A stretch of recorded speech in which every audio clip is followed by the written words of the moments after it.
Welcome to International Love Story, a podcast about long distance and multicultural relationships. My name is Ignacio. And my name is Christina. And in today's episode, we're going to talk to Cristin. Cristin is currently living in Canada and she has some experience when it comes to dating on distance, as her previous relationships were all long distance relationships. Cristin's last relationship was quite heartbreaking, as they talked about getting married, so they were very serious about their relationship, and suddenly he ghosted her. So this is a topic we're going to talk about in this episode. We're also going to talk about in general about long distance relationships. But despite her previous experience, Cristin is still believing in long distance relationships.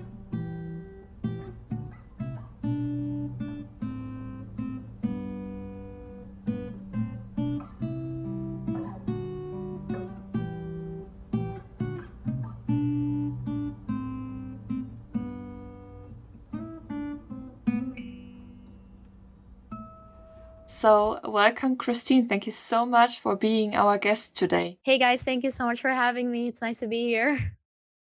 How are you doing today? Good, not too bad. Yourself? Fine as well. So I'm good. happy birthday. Thank you so much. Because you turned 30 a few days ago. I did on the 12th of January. Nice. So that's a big number. So a few days, and I'm going to turn 30 as well. Oh yeah, welcome to the 30s club. Yeah. Yeah. I don't know if I'm looking forward to it, but anyway, let's just dive directly into it. So, as I said before, Christine, you do have some experience with long distance relationships. Mhm. But before we get into detail, would be amazing if you could just introduce yourself. Okay, perfect. Hi guys, my name's Cristin. I've had a lot of experience with long distance relationships starting from when I was young. My dad was an OFW, or an overseas foreign worker. So I grew up with care packages, and the earliest memory that I could remember of my dad are boxes and the things that he would send us. And what else? I am 30 years old, just like what Tina said. I live in Canada at the moment. I have a YouTube channel in relation to long distance relationships and faith as well, and I am a teacher. I teach dance and fitness. What else? Fun facts. I My talent is sleeping. I love to sleep. But yeah, I think that's basically some, I guess, facts about me. Some fun facts about me. I love the sleeping part because I guess we're quite similar regarding to that. Oh yeah. But yeah, you also mentioned that you do have some experience already with a long distance. It started in your early childhood, and then from there on, it's basically like a red string, how you would say in German, and I think you say the same in English as well. Hmm. So it's like a red string through your whole life. Could you explain it a little bit further? Okay. Why so? Well, I guess we can, date back from the very beginning. Mhm.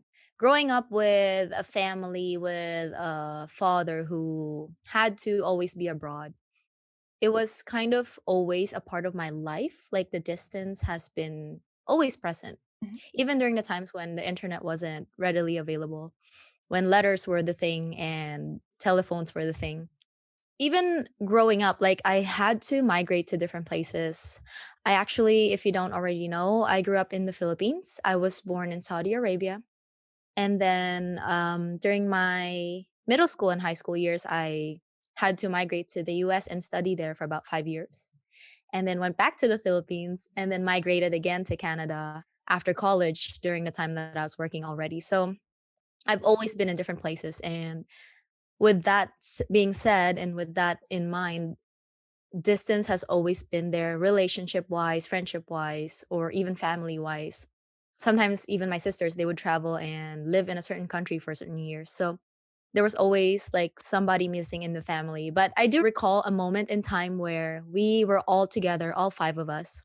And there's my favorite picture on top of our piano in our home in the Philippines where all 5 of us were in the picture. I'm still hoping that one day that will happen again, that we get to take a photo together as a family, but yeah, distance has just always made its way in my life. Even, my past relationships, I've had 3 relationships that had LDR in them. They basically all my relationships with men are or had really LDR in them. So, yeah, I've had quite a rough ride, but it's not to say that I don't believe in it anymore. It's basically like, uh what I'm trying to say is just because my partner at that time was not the right person for me doesn't mean that the type of relationship that I was in was wrong. You know what I mean? Mm. So I feel like people have this notion that long distance relationships don't work because just because this person didn't work out with them during an LDR or just because a certain situation made them feel that it's not going to work out anymore at all. So there, that's basically how distance made its way into my life. And yeah, just dealing with it and adapting with it has really given me a lot of insights and knowledge and growth. I would say a lot of growth as a person. Yeah.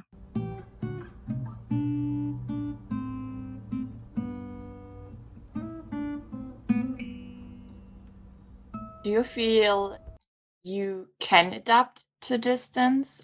Because it sounds like that, as you said before, it has always been a part of your life. But is there a way to get used to it? hmm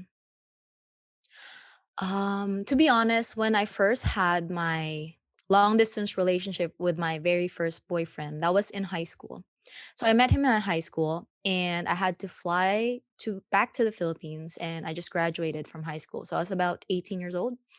That was my very first experience of LDR with a romantic partner. And to be honest, I really didn't know what to do at that time. Mhm. And I was a little bit skeptical and I was scared about the future because I had no practice whatsoever. I did have long distance relationship with friends, but with a relationship with a partner, romantic, I that was the first time. So even if I had the quote unquote practice with my dad, I still wasn't, I would say, equipped and I was still wasn't prepared to tackle that long distance relationship. What we did have though, which I think I'm kind of proud of, was we talked about the move. So we discussed about our relationship, like what are we going to do once I move back to the Philippines? Are we still going to be together or are we going to break up or do we try it and then see how it goes? And he basically said that we should try it and once you get there we'll see how it goes. And then 5 months into the LDR, he sent me a chat message through Facebook and he basically wanted to break up. So, yeah, so that was my first breakup in LDR and I was devastated because it was just 5 months of separation and then he already wanted to, break it off. Mm. But we were young. I was 18, he was 18. So I would understand, but at the time I was really heartbroken. I was grieving, I would say for about a year. Yeah, I understand. I understand, especially if it's the first young love, the first real love. And at that time, you really believe that it could work. And suddenly, after 5 months, you get a message via Facebook, you said, right? And Mhm. I mean, yeah, after all, there's no right or wrong way to break up. But of course, if you're dating on distance, Right. um, it's very painful. Mhm. It is. And I guess it left a lot of questions as well on your end, right? Actually, yes. And Hmm. well, because at that time, the internet was just starting to get bigger and Facebook was just starting too. And Facebook Messenger was like the way to communicate. And so in my head, I knew that we could still stay connected in a way, but it wasn't going to be as strong as what I would think it should be. And also because you let's see, what year was it? I think that was 2009, I wanna say. And dating back that far, we didn't have a lot of materials or tools or guidelines to research on LDRs, and there wasn't much. Actually, talking about it wasn't even a thing. Mm. It was like people just knew that it doesn't work. You know what I mean? So, having that during a breakup, plus the fact that I don't know how to handle this relationship being far away, I think kind of added to his decision to break it off. Which was sad too because he could have called me, right? Or like we could have talked on the phone. I think I would have appreciated it at the time that he would tell me, even just hearing his voice letting me know that he wants to break things off. But he just sent a note or a message, and from there I just knew that it was over and I started crying. So there was that. Mm. No, that's kind of sad. I'm laughing now, but it was so sad back then. It is, it is. But I mean, after all, you knew precisely what you want and what you don't want. And it didn't stop you to get into another long distance relationship. I mean, we're talking about 12 years ago. You were 18 years young. You were a baby. I mean, I don't know what you think, Nacho, but first time having a real relationship, like a serious relationship, is always something very special. Oh yeah. No, not for No, you. not in my case. Okay, I guess that's another story. Yeah. No, but I still remember mine, and for me it was something special. I was devastated as well. It wasn't a long distance relationship though, but I was down for around about 1 year as well. Yeah. But yeah, to get back to your story, what happened afterwards? Well, so like being an 18-year-old that I was and the relationship ending, I of course grieved for about a year, like I said. So I would have days where I'm just staring in the air, listening to music. It sounds really emo or dramatic, but I'm not even kidding. That's what I did. I just listened to music. I would cross the street, not even minding if a car is gonna pass by and run me over, just staring in the air. And I was like, I feel like a zombie at the time, like just going through the motions, living each day or trying to live each day with a broken heart. Because he was my first boyfriend and that was my first breakup. And I never have felt those feelings before. And so being a first timer in a breakup and a relationship and loving someone and then suddenly having to move and then breaking up, it was just all like new to me. It was all drastic to me. So I think that's the reason why it took me that long to move on and get over it. To be honest, I also like started dating around too after the time that I finished grieving, and I was just dating, dating, dating, dating, doesn't matter who, but I didn't really find someone as a boyfriend material, I guess you can say, till like later in my college years. So how old would I be? Probably like 21, 22, about 3 years later or so. I feel like I can't remember the dates, but yeah, so I don't know. There was just this void inside of me since that breakup. But I took some steps to heal. I mean, obviously, I went to college, so that took my mind away from him and what happened. And I got into dancing, and that like made me focus on things that I love and to better myself. And even school, like, just going to college would take up, like, your, like, whole 100% brain capacity, so that helped me, I think, move forward. I feel also that since I'm the one that moved away from the country, it was, I think, easier for me to move on because I won't be reminded by a place that we used to go to or the memories that we used to share a certain area, or we probably used to hang out at this place, and I won't have that with me, like, 'cause I'm not in the same country as him. So I feel like it would have been harder on his part because he had the memories with him. He had the places with him, and he had those situations where if he sees some, or like triggers, I guess you can say, like triggers, Mhm. that when he sees them or when he remembers them, he'll be reminded of me. Whereas me, I was in a completely new place, new environment, new set of friends, new people. So I think that also helped me move on a little bit better. And that brings me to the next boyfriend. Guess what? Was it a long distance again? Well, just like the first one, it did start physically. So the first one I met him in high school, and then the second one I met him in college. And so I was a dancer, he also was a dancer. My uni or my university was at this side of the street, and then his was on the other side. So he's basically like a neighbor university, if you can put it that way. He was like in a neighbor university. So I was part of the official dance team of my school, and then he was part of his official dance team of his school. And through mutual friends, that's how we met and got together. But we were together for a while. I think 3 years before we separated into LDR. The first one we were together for about 2 years, and then we separated into LDR. So the second one we were together for a long time. So I guess you can keep that in mind. The length of time we were together physically was long. Mm. And then after he graduated, because I graduated earlier than him. So after he graduated, well, I've always known. He's always told me that he's gonna go back to the US after college. So it wasn't a surprise when he left. I wasn't shocked that, oh, we're suddenly gonna move. I knew in the back of my head that he was leaving. So I was already kind of prepping myself. And by this time, I wanna say, what year was it? I wanna say 2014. We already have internet. We already have like different kinds of things that we can use to stay connected. So I wasn't so afraid. And I think I felt confident with my love for him at that time, that I knew that I could do it and I could handle it. But we just never, unlike the first one, we just never really talked about it openly, about the distance. Because the first one we talked about it, like, oh, okay, so what are we gonna do when it happens?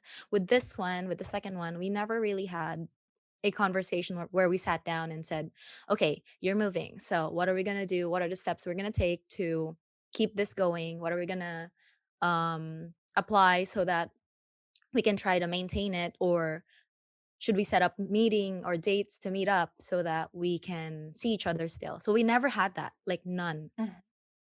And so upon his departure, when he left, I guess I was also not prepared. And so he left, and then we would use Facebook video calls, or other, I think we used Skype also for some time, or FaceTime. We would do that, and we would just go each day and call. We didn't really have any setup time. We didn't have a specific, okay, so this is my work schedule, and then let's call each other at this time. We never had those. We didn't have like a non-negotiable date night where we would see each other and say that we're gonna maybe eat in front of each other or watch a Netflix movie together, or we had none. So we basically were setting ourselves up for failure, basically. Mm. Because if you're looking back now, like today, 2021, we have all these ideas that we can use and all these materials that we could follow and guidelines we could listen to so that we can be prepared. But back then it was just like, okay, let's just take it as we go. And he was the type of guy where he's like, okay, let's just see where things go and let things flow. He was that type of guy. So I was also kind of that way. And I was in what age? I want to say 22, 23. So I was still pretty young. And I wasn't thinking too far ahead in my future. So when he left, that's what happened. We just kept on calling each other whenever we can. There wasn't a set time. We weren't strict about it. We didn't have any rules about it. Obviously I trusted him, he trusted me too. So we didn't really have any issues with, oh, are you meeting other people or other girls, or me meeting other guys. I trusted him and he trusted me. But there was this one thing that I recall that have kind of made me feel that, oh, it might end now. And that was during the time when we started talking about marriage, or when the topic of marriage was brought up. And so when we were talking about it, we weren't aligned, because I was in a space where I can and I want to get married one day with him. And he was in a headspace where he's not sure. He's kind of, I don't want to say that he doesn't want to get married, but he's kind of iffy about getting married. He grew up in a home where his dad was violent and his parents were separated. So I would understand why he has some doubts with Mm. marriage. And so I knew that when we were together. And so when the topic was brought up, he asked for like some time to think. So that's like a sign. He asked for like a week to think about things. And when he said that, I was like, okay, he asked for a week to think. So for me, I felt like, why would he ask for a week? I mean, I guess maybe he needed time and space. And so I was like, okay. So I let him have the 1 week. And I also used that time to think about my own like life and be prepared for whatever he has to tell me. And so I kept like wondering. I even prayed, and because at this time my faith wasn't, it was kind of shaky at this time. Like I wasn't as committed in my faith then. So I was shaky. I didn't really, I prayed, but it wasn't like a dedicated prayer. And then I even opened the Bible to seek like God's word and help me kind of direct my path. And at the end of the week, I decided that okay, I'm willing for him, or I'm willing to wait for him if it takes him years to decide to get married, and I still love him. And whatever he tells me, I'll tell him that I'll be there. You know what I mean? And so he took the week off, and then he came back the week after, and then we talked about the deal, the matter, the matter at hand. And and then so I said, what did you decide on? And he said, I think he wanted me to go first. So he said, you go ahead first. So I told him that, okay, so for me, I think I'm willing. I didn't say I think. I said I'm willing to wait for you Mhm. till you're ready to get married. I know that you have some doubts about it, or some fear, or that you're not very sure about it. So I'm willing to wait, and I still love you. And that's what I decided on. So he said, okay. And then he told me, this is the part where I was like, whoa, okay. So this is, he told me that during the week off, he talked to someone, and he said someone made him realize that he doesn't love me enough to marry me. Mhm. And so he said that you deserve a man who will marry you, because that's what you want, and I can't give that to you, and I don't want you to wait on me, he said. Which I appreciate now, because that's very honest and very mature of him to even tell me that, because it's hard to say that, to be with someone for what, 4 years, and tell them that you don't love them enough to marry them. That's kind of harsh in a way, but it's the truth, because if it's the truth, it'll set both of you guys free. It sounds cliche, but that's the truth. And so when he said that, of course, I was really, really hurt, because wow, after all these years, you don't love me enough. And it's like, okay, so knowing the fact that you don't love me enough, and you know that you can't give me marriage, what should we do? And so he said, I think we should end it. And so I was like, okay. But this was via Facebook audio call. So I'm not even looking at him. So the first one was a chat. And then the second one was a phone, like a audio Mhm. call. And so we were on the phone. I was crying. He was crying as well, because we were together for a while, like a really long time. Mhm. And then for it to end in that way, it was really sad. But we were away. We were LDR for about a year, I want to say. Mhm. So the first one, we were away from each other for 5 months, and then it ended. The second one, we were away from each other in LDR for about a year before he decided to break things off with me. And then after that, I was broken too, because I loved him. And I was with him he's my longest relationship at that time. He was my second boyfriend. Mhm. And like the difference was, with him, he was the one that left the country. So the first one, I was the one that moved to a different country. The second one, he was the one that left the country. So I had the memories, I had the places, I had the situations and the people and the triggers, whereas he didn't. And I think that made it harder on my part, because one, he was my longest relationship. Two, I was left with all the memories. And three, I was like in a kind of more mature age where I could decide for myself, and I know what's right from wrong. And it was just at that point where I was like, wow, I, I almost kind of gave up on LDRs, to be honest. Like, I mean, it happens to everyone. And I was like, maybe I'm not meant to be with someone. I felt that I wasn't enough, or I didn't have enough value to be able to sustain a relationship. And so, yeah, that was, what year was that? I think 2017, because that was the year where when I had like a bunch of um I want to say dark times. I have a bunch of things happened to me during that year. Like at the beginning of 2017, my grandma died, and then my the month after, my dad had a stroke, and then 2 months later, my mom got breast cancer, and then within that month, my boyfriend at the time broke up with me. So imagine being heartbroken and having to be strong for your family, Mm. because I was the only child left in the Philippines to take care of them. So it was a very difficult time for me. I had well, the doctors were saying like, "Oh, your mom should go through this much radiation, this much chemotherapy." I had I didn't have a very stable job, so I didn't know where to get money. And I was broke, I was alone, I was brokenhearted. My whole family is falling apart in terms of like health. I literally had nothing. And like that turnaround, I'm trying to get to the point because this is what helped me move on. That turnaround was like the point where when I had nothing, when I had zero, that's the time when I was like, God, like I have nothing. I have no one to run to but you. So I was like, you're the only one listening to me right now, probably.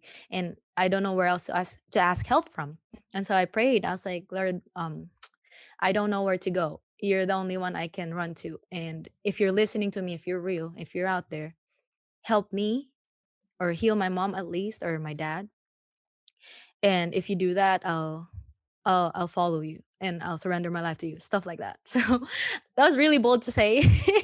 But that actually, since that point, that really helped me move on better. Like, I think some people can say things, or some people can judge me for whatever they want to say, but that really helped me move on. And having the faith at that time allowed me to reflect on my life, the things that I was doing that were wrong, the things that I was doing that were right, um, where I should go from there, how I should see relationships from now on, how I should be praying for a partner, or how I should be looking at qualities on in a partner.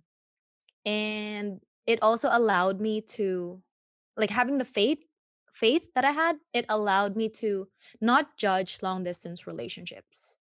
Like, it made me take a step back and say, wait, okay, so you had two breakups in LDR. You should be swearing off LDR by now, or you should be just focusing on dating people in your vicinity or in close distance. But like having that made me um take a step back and say, okay, what went wrong? Was it the situation? Was it the LDR? Or was it the person that you were with? Was it the partner that you were with? Because those things are different. Like, and then made me realize, okay, maybe I just wasn't with the right person. That's why the LDR didn't work. Because, like, for you guys, like, look, LDR worked because you're with the right person, and you both made things like commitments to make it work. And you both kind of like put in effort to meet in the middle, you know what I mean? So yeah, that's why like I still believe in long distance relationship, even if I had those two fails and two failed long distance relationships, because like I said, it's not the situation but the person. So I think that's why people would oftentimes say that, oh, long distance relationships don't work, even short distance relationships don't work, even close proximity relationships don't work. As long as you're with the right person, it will work.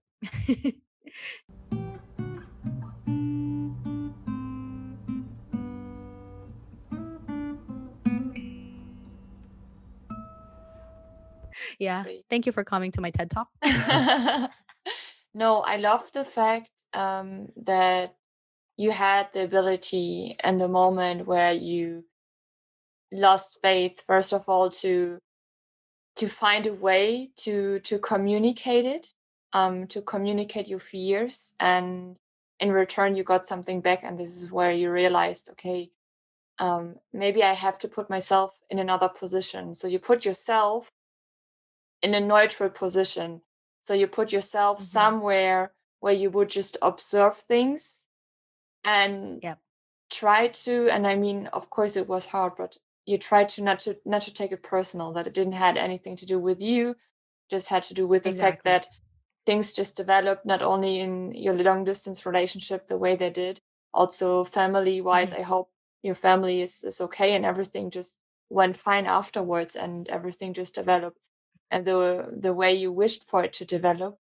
Um, but yeah, to get back to it, to find a way to get yourself out of it in the moment where you didn't had Mm-hmm. anyone because you didn't want it to um, somehow annoy your family with that because they had to deal with their situation, with the health situation, and then on top you had fears you wanted to share with someone but you couldn't, and so Yeah. you found a way to get yourself out of it, and that's amazing because of course it's easy to fall into a hole and to Mm-hmm. be on the lowest level, um, Mm-hmm. but figuring it out how to get and how to build your faith again, on how to basically focus on what's really important in life, um, that's a strength not many have, and you Mm-hmm. must be very proud because this most probably is now part of yourself, and that's gonna Yes. help you in so many cases now. Mm-hmm. Yeah, like that's the thing with breakups. I feel that people when they are broken up with, because I like looking at the past two relationships that we just talked about, I was the one that was basically dumped, right? And the thing with breakups is you feel like after you've been broken up with, you feel that you're unworthy, or that you're not loved, or that you have so much faults that no one can love you anymore. But like with the faith that I had, I felt so worthy and so loved and so forgiven by God that I was just kind of overflowing. And sometimes relationships could turn us in directions where we feel that this relationship is our identity, but it's really not. Like a relationship is not you, a relationship is part of you. And of course, up until the point that you guys get married, you're still two people. And once you guys are together in union, then you're one. But that's the hard part with breakups, like how it's the how are you going to move on from there, how are you going to grow from there, are you going to stay there? Because for those who are listening, if you're in a breakup right now, or if you're going through a breakup right now, I just want to say that it's okay to not be okay, but what's not okay is for you to stay there. You know what I mean? Like, you need to take actions, you need to, even if you're already in that state where you're at the lowest pit, you still need to tell yourself that, hey, one day we're going to get over this. And right now, I'm just going to ugly cry here in the corner, you know? And once you get to the point where you feel that you're able to get up, wake up, and do something, you have to start mingling with other people again. You have to start talking to your friends, to your family, doing the things that you used to love that you didn't do anymore, doing like your passion, things that make you happy. Um, I don't want to say keeping yourself busy, because that in itself could be another void that you're trying to fill that's just not going to be filled. But keeping yourself focused on things that are productive and things that are going to benefit you and better you in the long run. So don't just be busy just for the sake of getting busy or being busy, but do something that actually means something. That's a step towards a goal, or a step towards mm, maybe even just healing in it, like healing period. But you have to really do something. You can't get stuck there. Even if you want to get stuck there, you cannot. You have to ask someone for help if you can't get yourself out of the rut. You have to say something, use your voice, because I know how silencing a breakup could be. I know how paralyzing it could be, and it's tough. So that's why I was telling you guys, like, it was prayer that really helped me, because that's the only thing I could do at the time. Which I guess brings us to my recent my recent breakup, the third boyfriend. You guys want to hear about that one? Okay, so we're gonna head on straight to the third one. So with the third one, it was a complete LDR from start to finish. Online, we met online through Facebook again. I guess Facebook's my thing, huh? Seems like. Online on Facebook. But he told me that he has seen me before, like in person. He was able to watch one of my dance performance or dance competitions before. So he did see me in real life. And then I wasn't able to see him. I wasn't able to say hi, or he never approached me.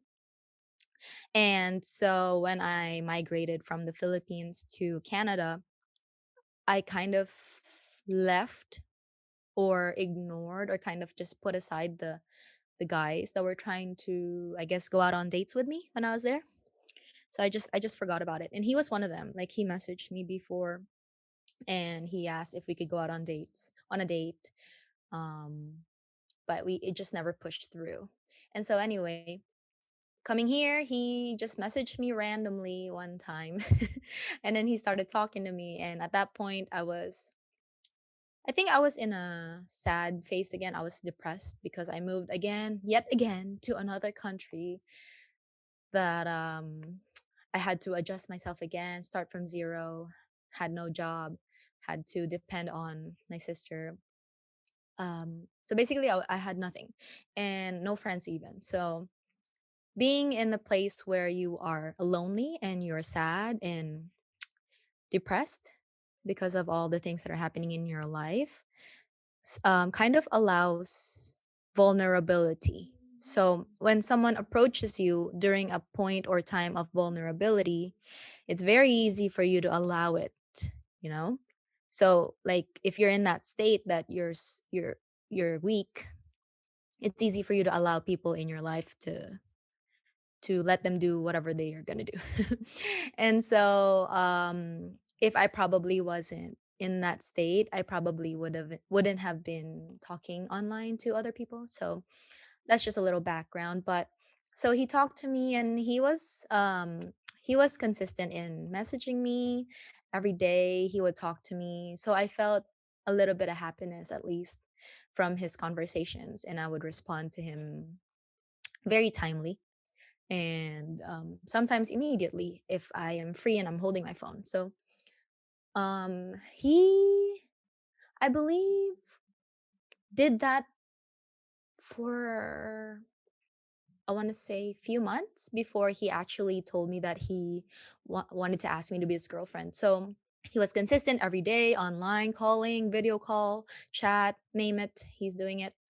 And then one day he did ask me to be his girlfriend, and at that time I already kind of knew the type of man that I want to marry. So I told him that if you wanted to be my boyfriend, you ask my parents or my mom's permission for like blessing or a blessing or something.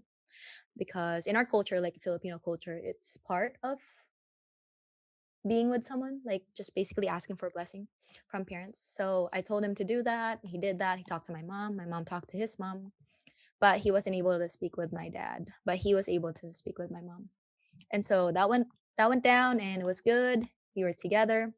We were together for about a year, 1 year. And during that 1 year, we were very serious about the relationship. He was telling me how he wants to get married one day, which in my head I was like, whoa, okay, good. This is like this is the guy that's gonna marry me. You know what I mean? Because the previous one, the one that we talked about, wasn't ready to do that. And if you remember, he told me that I deserve someone who would marry me. And so when this guy came, I was like, okay, this guy is gonna marry me. Okay, wow, oh, nice, that's good. And so we started talking about the details of marriage, like who's gonna go where. He even said that he wants to move here eventually to Canada and be with me here, and that he wanted to have two weddings, like one here and one in the Philippines, so that everyone's family and friends will be able to make it. And mind you, this was before COVID too. So this was a time in our lives that we were able to travel and that we can just freely go out and about. And yeah, so we were setting it up. I believe January or February of 2020, we were filling up the form for his visa to come here for like just a tourist visa, so he can come visit me. That was, I believe, February, mid February, and then mid February we were filling it up. Okay, so we weren't done; it was just like halfway done or one third done, and then March 2020 came the virus, which is COVID-19. And so the virus came, and all of a sudden, the application that we were filing for was frozen. So they had to stop it. And so we were like, okay, it's frozen. What do we do? What's going to happen next? And so I asked him, I told him, what if I don't see you anymore? Like, what if we don't get to meet each other? I was basically asking him about the future. Like, what are your plans? What should we do? And how are we going to tackle this together? But every time I would ask him about those like serious topics, he would say, don't say that, don't say those negative things. It's okay, like things will work out, or let's not talk about it, and it'll be fine. Let's just go with it. And so I think for those who are listening, if you if you're experiencing something like that, like vague answers from your partner, I don't want to say that it's a clear sign, but it could be one of the signs that they might not be in your future. It sounds too straightforward, but I just want to tell you the truth because that's what happened to me. So yeah, like whenever I would bring up topics about the future and plans that we would do together, which if you know, which you guys both know, Nacho and Tina, that plans are very important as a long distance relationship. That's one of the key things that you guys should do as a couple. Like you need to plan because you don't see each other. You need to plan because you're far away from each other. You need to have something at least within the next few months or even a year to know what to do so that you guys have like a plan B or a backup plan for something if something wrong goes down. Mhm. And we didn't have that. So I guess can you guys see a pattern now? Like the first boyfriend, the second boyfriend, the third boyfriend, none of them had plans basically for the future, if you guys can Mm. recall. None had plans. Um, well, as we build up, we had a little bit of like guidelines or a little bit of knowledge with LDR. But if you're in a long distance relationship, you're listening to this podcast, and you and your partner are in an LDR and you're not planning anything, please start planning things because that's very important in your relationship to maintain them. Well, anyway, so yeah. Okay, so I asked him about like plans in the future. He just would always shove it to the side. Maybe I felt that maybe he was just stressed with all the COVID stuff and he was helping his family like give out food to like the people in his village or in his area Mhm. because his dad was working for the government with all like the aid, the boxes that they would give out to people. And so he was helping, so I just didn't, push it. I just let it be. But in the back of my head, I was like, what do we do? Because I even cried like in front of him because I seriously was so scared. Like, what if I don't see you anymore because of COVID? Mm. Because it's a serious thing. But yeah, he was just like, we'll see. I'm sure it'll be done soon. He said, I'm sure by December 2020 it'll be done. I'm sure we're gonna have like a vaccine or whatever by then. And so, okay, I said, all right. And then that just kept on going and going and going until one day or like a few months into that kind of limbo, my mom was like, "Oh, is he not calling you?" Or, "Oh, you guys are talking really fast. Like he ended call really quick today." Or she would ask, "Oh, he didn't call today?" Because he was really consistent like prior to that. Like every day he would call. Every day we would be on video call and for hours even. Mm. And he'd be really really consistent. But the thing is though, he would only call me on a specific time. When I'm the one calling, he would either not pick up or like there's no signal, which I get and understand because Philippines don't have Wi-Fi everywhere. And oh yeah, so I was in Canada, he was in the Philippines, and I understood that he can't have access to Wi-Fi all the time, and so I understood that. But there's always just a specific time that he would call. He's always the one calling, and I should just always be available during the times that he would call. Mm. But anyway, so we had that phase where my mom was like, Is he not calling today?" And I said, "No, I think he's busy at work." Because after COVID, he was able to secure another job, like a step higher from the job that he had before. And so me being a, understanding partner, I just understood that he was busy, and I didn't want to push myself to say that, okay, you have to make time for me, or okay, you have to pick up my calls whenever I want you to pick up my calls. But I was just very understand. Did he ever said that he's busy? Yeah, he would just say, "Okay, look, this is my schedule," and he would show me, "It looks like it's busy. There's highlights on the calendar." And then he would say, "Okay, I'm going to work now. Okay, bye." Or, "Okay, we have work until evening because we're overtime," things like that. So I was like, "Okay, all right." So I didn't really pry into whatever he was doing. I trusted him. And then so that kept going and going and going. And then my mom was kind of, she told me, because I didn't notice that he was fading away. I kind of was just like understanding with his what's happening with his life and how things are transitioning. But my mom, I recall, she told me she remembers that whenever she would um catch me being like just by myself or not being on the phone with him, she would notice it because they live with me here in the apartment. I'm taking care of my parents. And so she would notice. And then she told me that, "Well, how come he's not calling anymore? Or how come you guys are only on the phone for just a few minutes before you guys used to be in it for an hour?" And so I would make excuses for him and say that, yeah, he has work and he's just really busy and things like that.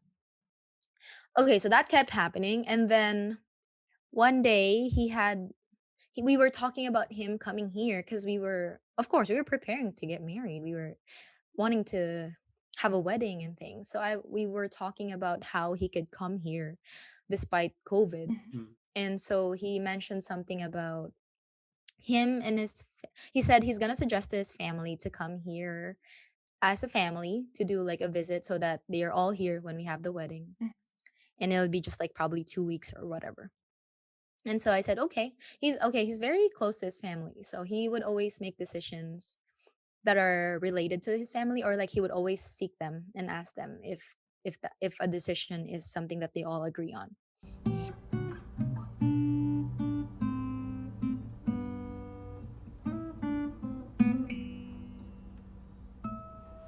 And so I said, okay, yeah, let them know and ask them if they would want to come here and visit so that you're all together when we get married and we're all here at the same time. And he said, yeah, I think it's easier for us to travel all together. So he said, okay. And then he went, and then we had like a long weekend. And or no, they had a long weekend, we didn't. So they had a long weekend and he was with his family, so I would assume that he brought it up to them. And so I reached out, like, I want to say at the end of the weekend, Sunday. um he didn't really say anything. I reached out again. I messaged him. There was no response. He didn't even read it. And then I called him. He wouldn't pick up. And that was a Monday already. I knew he had work, and we had a set time for when he calls me. And I called him during the time that he would normally call me. So I called him. And he didn't pick up my call.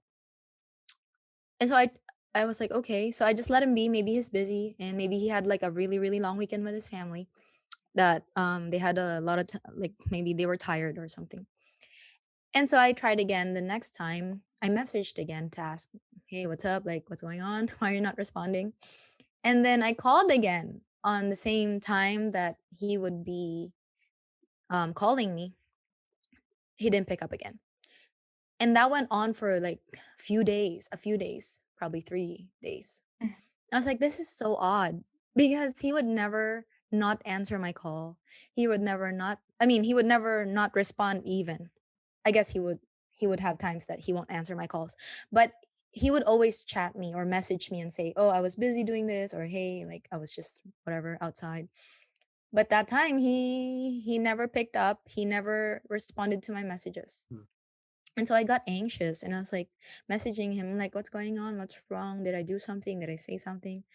Like the usual girlfriend who's like anxious about what's happening and just confused in general. That's what I did. I just kept asking him, and I tried, and I came to a point where I was just like so tired.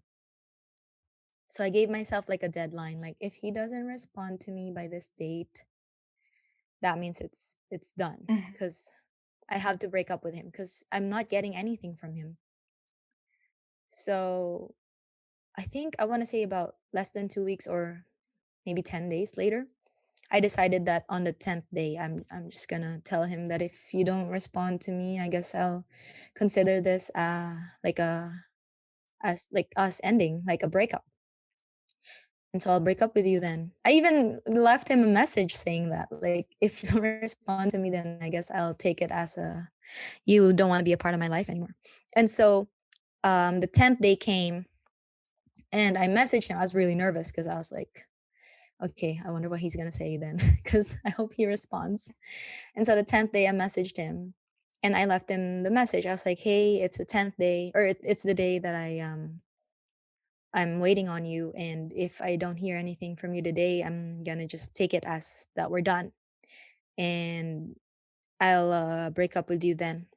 And so that whole day, nothing. And then the next day, I think that's when I broke up with him because obviously he didn't respond to me or he didn't do anything Mhm. to reach out to me. Mhm. And so the next day I messaged him and said, "Okay, I'm breaking up with you because I guess you don't want me in your life anymore, and if you know me well enough that if I did something wrong, you could always tell me if I've told you something wrong or if I said something wrong, or we can always work things out if I wasn't, being a good girlfriend to you or just anything, just say something." And what happened was I think I checked it after a while. I checked the message if he saw it. He saw it, he read it, but he didn't respond to it. And so I was like, okay, he read my messages, he Mhm. saw them all, and he still chose not to respond. And so that's when I was like, okay, he just ghosted me. He's gone. He's a ghost. He ghosted me, and I guess that's it for us. And I was sad. I was really sad. Like the feeling of being ghosted is the same feeling of being abandoned, rejected, and ignored, basically. So, because like, there's no finality, there's no closure, there's no explanation as to why he just disappeared out of my life. Nothing. There's nothing for me to fix or to correct in my own character or self. There's nothing for me to discuss with him if there was something wrong. There was nothing at all. So I was confused. I was really sad. I was heartbroken and I felt a lot of pain and hurt because I thought I loved this person and I thought they loved me enough to even say a word. Mhm. But I didn't feel that from him, that he doesn't love me enough to even say something about what's going on with him. And yeah, like it was confusing because that was the first time I've been ghosted by someone who is committed with me and who is talking about weddings and marriage with me. Eh, I was just like, "Huh?" You know that feeling like, "What?" Yeah. Because that was literally how I felt, like, "What? What just happened?" Like, "Huh?" So I mean, as I understand, he got together with his family to also discuss the marriage. And this is the last thing you knew. Like he will get together with his family. They make a plan. They're going to discuss in which direction it could go.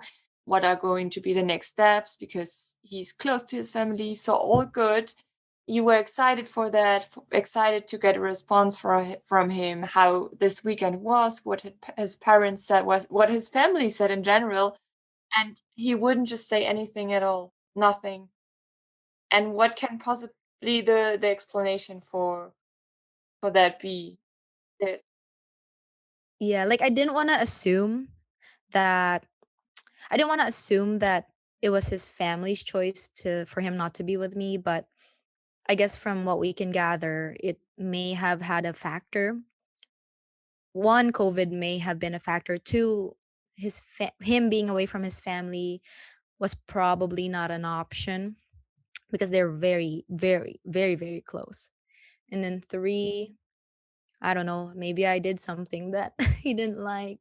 I don't like, to this day, I don't know. And I've learned to embrace the fact that I need to accept that sometimes you won't know the reason why a person's gone or why they would leave.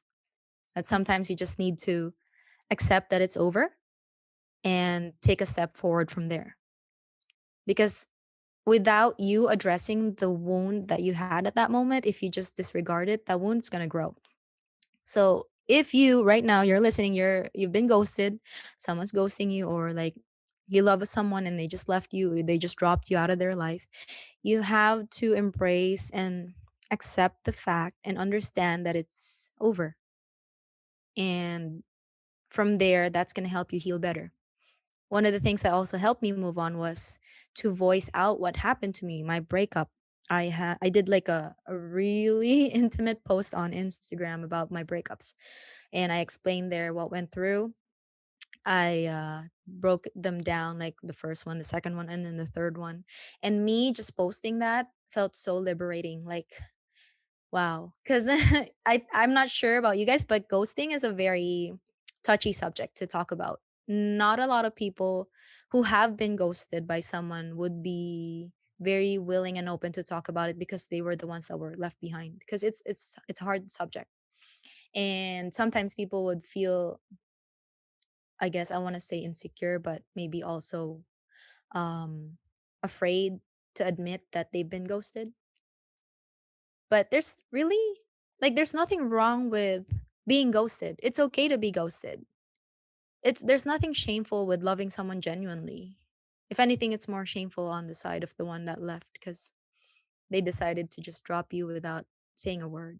So yeah. Yeah, that's the word.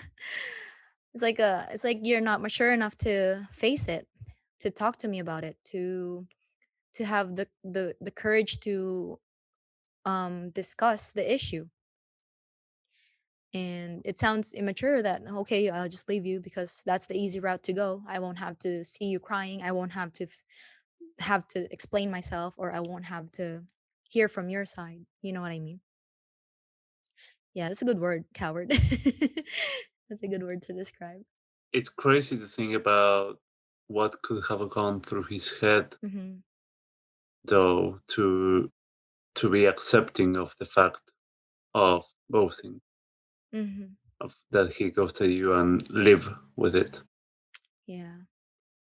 Yeah, I He don't. chooses the easy way. Yeah, yeah.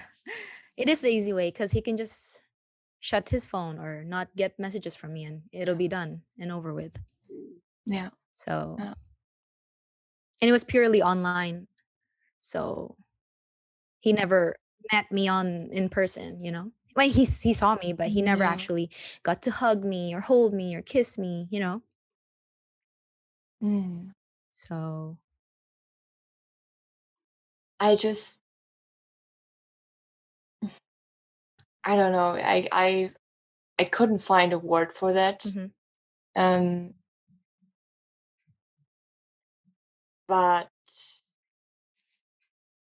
he, it seems like, I mean, of course, those are just conclusions you can make afterwards, and those are things that have gone through your head most probably as well. But the fact that he wasn't man enough, if you could say it's mhm. like that, to explain what happened, or basically just to drop you like a hot Yeah. potato. That's another German saying. Mhm, Um, it's just not fair towards you, especially not taking into account that you had plans of getting married. So you were very, very mhm, serious with your relationship, even though you didn't see each other. And then from, from one day to the other, he just decided mhm. to ghost you and not to explain what exactly happened, not thinking about how you might feel. And yeah, seems like he doesn't have any empathy. Yeah, it's sad. That's my only explanation. It's Mhm, very sad. He choose the easy way. You have to deal with it, mhm. unfortunately. And I mean, your making process, how long ago did That it was happen? August or September. I want to say July, August, September area. Probably August. Let's just go in the middle there. August 2020. So that was Hmm. about five months ago. So it kept you busy for a while because you were checking if he was online, if he listened to your message, if he read your Yeah. messages. So I was checking like for about 2 weeks or so, and then I was Yeah. like, wow, okay, there's nothing there. Of course, I wasn't laughing at that time because now I'm really like in such a better place, but at Mm. that time I was just really bothered because how can I how can I be treated this way by someone who confessed that they love me and I've gotten to know really well for the past year and then suddenly just disappear. It I don't know. Like I mean, Mm. I guess it's fine if you go. I'm not gonna say it's fine because it's probably not fine.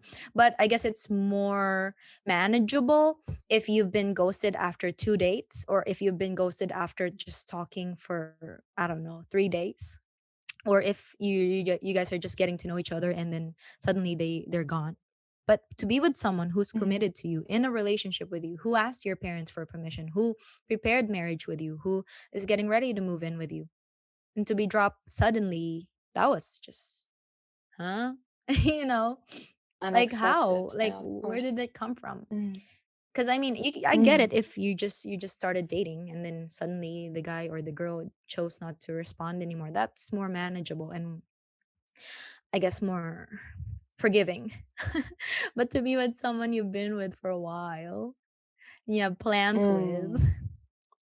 well, I guess not completely because we didn't really have plans.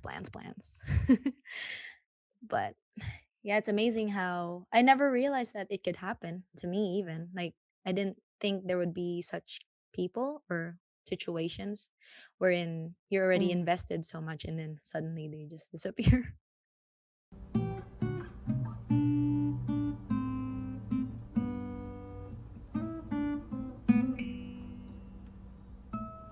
Yeah, and you might think that you know this person you love, Mm-hmm. and suddenly you get to know a completely other side. Mm-hmm. Um, so if you if there's a way to summarize your experiences of being in long distance relationships, and especially after what happened Mm-hmm. in your last long distance relationship, um, what advice would you give to anyone who is in a similar situation, who just has to go through a breakup, not necessarily a breakup um, in a long Mm-hmm. distance, but a breakup in general? What advice can you give to heal and to still believe in love? Oh wow, that's really deep. Yeah, advice. Okay. If you're listening right now and you're in a breakup or your relationship is heading that way or you've been ghosted or you're in a place where you don't believe in love anymore and that you just swore off dating or meeting someone. I just want to give you an encouragement and say that it is not yet over. Okay? Like I think when you are experiencing that, you just want to say, okay, this is the finish line. That's it for me. I'm not going to open doors anymore. And I just want to put up this wall and focus on myself and not entertain anybody. But you see, if Mhm. you're stopping yourself from like an example, like if your fists are closed, you're stopping yourself from receiving a blessing, be it in career, life, or whatever. If it's close like this, you're stopping yourself from that chance or opportunity to receive something. So if you want to really heal and if you're really serious about moving forward, you have to start opening up your fingers, even if it's just one at a time, so that your palms would be open to receive that blessing that's waiting for you. Because if you don't, you're going to stay there. And um that includes you not just forgiving the person but also forgiving yourself. Cuz oftentimes when you have been broken up with, like in my situation, I'm not forgiving myself because I feel like it was my fault. Like I feel that it's me. I'm the reason why they left. But really, it could play with many different factors. There could be a bunch of different like reasons why it happened. So if if you're there and you're like, okay, I'm gonna close my fist. I'm just here. I'm just here. Don't. Please don't. Like just start opening up your fingers, open up your palms.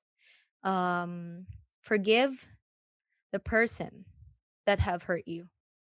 Because until you get to the point where you're ready to forgive them, it'll be like a poison. Because if you're not able to forgive that person and you do meet somebody that will love you and that will marry you and that will be there till the end, and they touch like a trigger point that your ex have touched, that relationship could experience hardships that shouldn't have been there in the first place. So you have to choose to forgive first. Forgive the person, forgive the situation, forgive yourself. Because if you don't do that, it'll be like I'm telling you, it's going to be a poison. And that could harm your relationship in the future that's supposed to be good, and it could make it bad. So, forgiveness. Open your hands and also learn from those breakups. There's always something to learn from those mistakes. There's always something that you can gain from it, even if it was bad. There's always something good out of it, like perspective. Think think of it in a bigger picture. Like, why did I have to go through that pain? What did I have to learn from it? What can I take from there so that in my next relationship I could be better or we could be better? And then from there, you'll grow, and that will allow like so much happiness and joy inside of you. Mm. And you just have to trust the process because at the end of the day, you're probably going to meet that person that's meant for you, and you're just going to be so shook and so like taken aback, like, wow, whoa, this person is more than what I've prayed for or asked for. And if you're giving up on love, I say don't. I mean, there's lots of ways you can feel love, even if it's not romantic. There's so many things in this world that could encourage and inspire you. Your passions in life, your friends, your family, your pets, the things that you're interested in. You find love everywhere. And if you're giving up, I mean, I know exactly how you feel. You're like, oh, I'm done. Like, I even came to a point where I was like, maybe I'm just not gonna get married at all. Like, I'm good by myself. It's a scary thing to have a family and have responsibilities. I've been there. Like, I've been there exactly. But like I said, if you hold yourself off from the things that are meant for you, just probably not right now, but in the future, if you hold yourself off, it's going to take a longer time for you to get there. So as early as you can push aside those boundaries, those walls that you've put up, it's going to be easier and smoother for you to reach that um blessing, like what I said. So yeah, that's I think that was pretty long. That's a pretty long suggestion advice, but No, that's I think that was yeah, perfect. like just be strong, girl. We got you, girl. Or boy.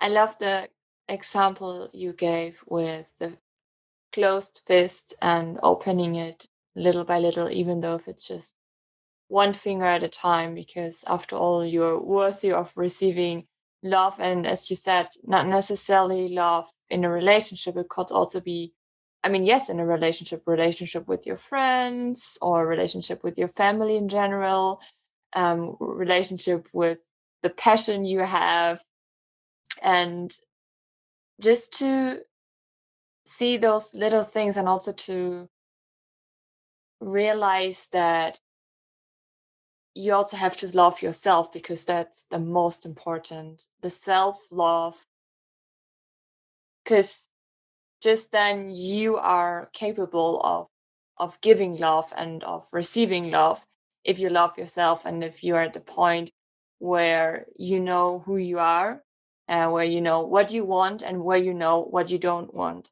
And it's a process. Some have to go through this process just several years. Some have to go through this process a little bit longer, but after a while you will get there. And even though if you get there, it's not the finish line.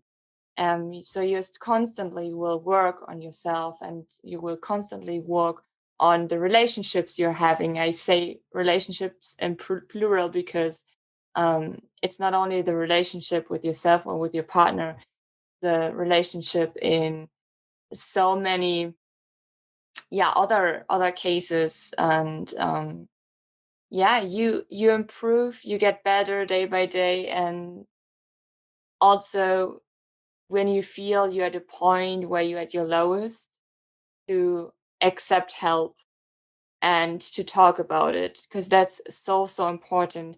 Not everyone might understand, but I think it's very important also to find a way to communicate your pain and not closing yourself in completely. For a while, it's okay. It's okay to suffer, but then after some point, you just have to get out there and be present again. So, with what you said, you summarize it just perfectly. And the example, as I said, the example with the closest this is just a really good picture you just gave there. Thank you so much for that. So, you do have a YouTube channel, so where you talk about long distance relationships. So you're about to launch your new show, Cristin Cares Calling. And yeah, so where can everyone who's listening right now, where can they find you to connect with you, to ask for advice, for example, to watch your YouTube videos and everything you're doing? Okay. So I do own a YouTube channel, and the channel is specifically made for long distance relationships and faith as well. And the channel is called Cristin Cares because I care. And the spelling is Cristin, and then cares would just be the normal cares. You can look at the videos that I have there. I usually would have topics on what do men look for in a long distance relationship, or what do women look for. I also have signs that LDR might not be for you. I also have Bible verses for long distance relationships, people dealing with depression or discouragement. And the upcoming show, which we are launching, actually has the first pilot intro episode already out. And the first episode one will be out on Tuesday next week. I'm not sure when you'd be hearing this, but maybe by this time you'll already see the episode up on there. The international love story is also going to be on there on another episode. You guys just watch out. So if you're tuning in their podcast, you will see them there. You will see their faces. You will see their story and hear about their own experience with LDR. And if you, let's say that the content on there, the videos there are helpful to you, consider subscribing to the channel. And if you want a more intimate, like, coaching with me, because I do coach other people in their relationships. If you want advice on things that are related to your relationship, you can reach me at Cristin Gapasin via Instagram, or you can search Cristin Cares. I'll show up there. For my name, it's Cristin Gapasin. So you can search that on Instagram. Shoot me a message and let me know the questions that you may have, be it about breakup or ghosting or faith or LDR. I'm free to be reached on there. I'm also free to pray for you if you are experiencing anything that you need requests on. And I also have content on there that are probably not on YouTube. So feel free to follow them or subscribe if you feel that this is something that is truly talking to you, or if you think that this is a good match for you, because I wouldn't push it to you if it's not. So yeah, check it out. Let me know or reach out to me, say hi if the content there speaks to you. And I would really love to help as much people as I can. Thank you so much. And of course, as always, we will put all links in the side notes. So for you guys to check it out. Cristin, talking out of our own experience, Cristin is creating really good content. You should definitely check it out though. And yeah, if there's anything else you guys would like to know, just feel free to contact Cristin, feel free to contact us on Facebook and or Instagram. It's International Love Story. And as Cristin just mentioned, we'll be soon on her new show as well with Yes. faces. Yeah, so excited. Super excited for that as well. And yeah, thank you so much, Cristin. Thank you so much for your time. Thank you so much for having me. I really had fun, even if it was a really hard topic. I wouldn't call it hard. It's an important topic. It's something, Yeah, true. Like yeah, it happened. it happens. Yeah. Yeah, Mm. life. And it happens, and you shouldn't take it personal because you're a wonderful person. Yeah. And everyone who's not appreciating it or everyone who's not seeing this is just, as Nacho said, is a coward and is just not capable of dealing with that. Maybe the men you dated before weren't just there, you know. It wasn't the right moment for them, because that's also very important, that if you match, if you could say so. No, we're talking about Yeah. it's like Ooh. a Tinder match. But Oh. if you we have been there. No, but if you Yeah. match, it needs to be at the right moment, and sometimes it might be right for you, but it might not be right for the other person. That's There true. could be several things, but it doesn't have anything to do with you. It doesn't have anything to do with your personality. So you don't have to change. Mhm. Yeah. I just want you to know that. But I guess you know that already. Thank you. Yeah. I guess. Thank you so much. I really appreciate you saying that. Yeah. Okay. So is there anything else? Did we forget anything? I don't think so, right? I think, well, that's it. You'll see Nacho and Tina on the new show. They're going to be talking about their Tinder experience and their love story. So if you're interested in looking at that, feel free to watch their episode. Thank you so much for listening to today's episode. You are going to find all information in the side notes. We are also going to link the link to our video together with Cristin in the side notes. So if you're interested in seeing us in person and getting interviewed, feel free to check it out. Also, feel free to contact us if you do have any questions. If you have any concerns, and yeah, we are open books. Check us out on Facebook or on Instagram. It's International Love Story, and we're here for you to help you guys. So if you like what we're doing, just rate this podcast, rate it on wherever you're listening to. You can also rate us on Facebook. And if there's a specific episode you do enjoy, just share it with friends, share it to whoever you think might be interested in it. So to speak, spread the word, if you could say so. Thank you for your support. In the next episode, we're going to talk about arranged marriage. Super excited for that. So if this is something you're interested in, just listen to the next episode on the 9th of March. Please take care, hear you soon, and bye!